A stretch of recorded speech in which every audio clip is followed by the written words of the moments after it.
Mikhail Gorbachev's dreams of holding the Soviet Union together may have received a death blow today. The Union's three Slavic republics announced they are forming a separate Commonwealth of independent states. Russia, the Ukraine, and Belarus control much of the Soviet Union's economic power, enough to challenge the rapidly fading strength of Gorbachev's central government.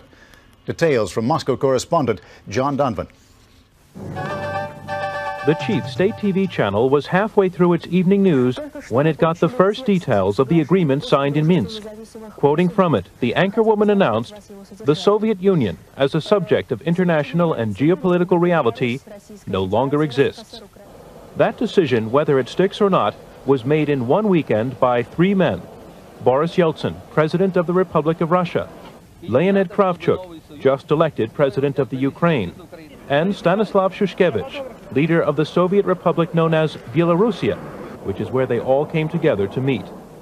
The territory of their Commonwealth, as they declared it, now accounts for 70% of the present Soviet population and much of its oil and food.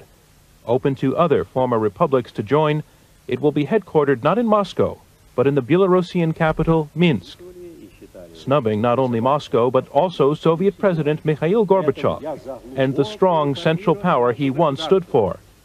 Tonight, Gorbachev was on Ukrainian television, still arguing for a Moscow-based central government linking the parts of the old Soviet Union.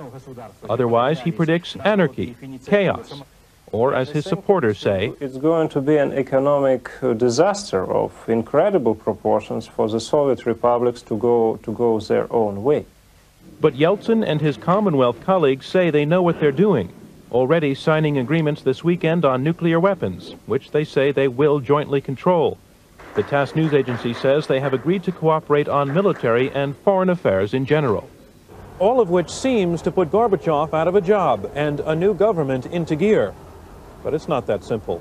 Some of the remaining Soviet republics prefer Gorbachev and his ideas to the new Commonwealth, whose members already have disagreements on how quickly to change to a free market system, for example, and on whether to destroy the nuclear weapons on their soil or keep them.